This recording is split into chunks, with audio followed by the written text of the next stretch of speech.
హరీష్ అన్న గారు మరి ఏ రకమైన 670 పేజీల ప్రతి ఒక్క పేజీకి ప్రతి ఒక్క అక్షరంకి కూడా నేను ఆన్సర్ ఇస్తా, నాకు ఒక 2 గంటలు టైం ఇవ్వండి అని అసెంబ్లీ వేదికగా మరి ప్రభుత్వాన్ని అడిగితే హరీష్ అన్న నోరు తెరిస్తే వీళ్ళ బండారం బయటపడుతుందో, ఏదైతే ఘోష్ కమిషన్ ఉందో అది పిసిసి కమిషన్ అని చెప్పి బయటపడుతుందన్న భయంతో ఆయన మాట్లాడిన ప్రతి 2 నిమిషాలకు ఒకసారి ఒక మంత్రి లేవాలి.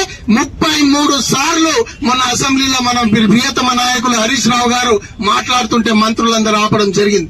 మరి మీరు అందరూ గమనించాలి, నిజంగానే ఘోష్ కమిటీ నిజమైతే మరి మొన్న అక్బరుద్దీన్ గారు అడిగిన ప్రశ్నలకు మరి రేవంత్ రెడ్డి గారు ఎందుకు ఆయన మరి తడపడ్డారో మీరు అందరూ కూడా గమనించాలి.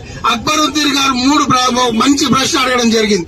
మీరు 4 కమిటీలు వేసారు, అది మన క్యాగ్ కమిటీ కావచ్చు, ఎక్స్పర్ట్స్ కమిటీ కావచ్చు, మరి NDSA national dam safety authority కావచ్చు, లేకపోతే మీరు వేసిన ఏదైతే విజిలెన్స్ కమిటీ ఉందో 4 కమిటీలు ఇచ్చిన రిపోర్ట్ ని మేము రిఫరెన్స్ గా కూడా చూడలేదు అని ఘోష్ కమిషన్ రిపోర్ట్ లో ఉంది అంటే మరి వాళ్ళ విజిలెన్స్ రిపోర్ట్ చూడకుండా ఎవరిని అడిగి ఈ కమిషన్ రిపోర్ట్ ఇచ్చింది ఘోష్ కమిటీ అని అడిగితే ముఖ్యమంత్రి గారు 15 నిమిషాలు తడపడ్డ విషయం మనందరం చూసినాం.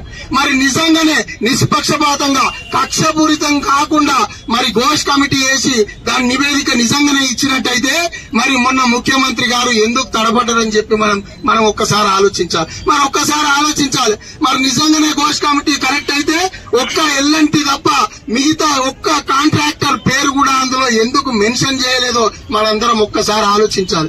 మరి మన ప్రియతమ నాయకులు కేసీఆర్ గారు, అదే రకంగా హరీష్ రావు గారు, వారు ఇచ్చిన ప్రతి ఒక్క రిపోర్ట్ గాని ఇన్ఫర్మేషన్ గాని పరిగణంలోకి ఎందుకు తీసుకోలేదు మరి ఘోష్ కమిటీ? మరి ఆలోచించాలి, మనందరం గమనించాలి, ప్రజల్లోకి తీసుకుపోయి ప్రజల్లో చర్చ పెట్టాలని చెప్పి ఇక్కడికి విచ్చేసిన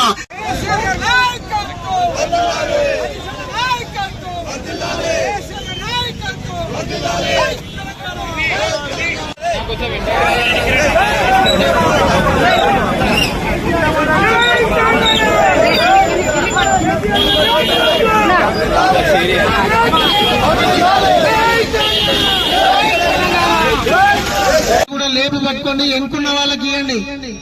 ముందున్న వాళ్ళు గట్టిగా పంచ పట్టుకోండి, ఎన్నుకున్న వాళ్ళు లేపు పట్టుకోండి ప్లీజ్.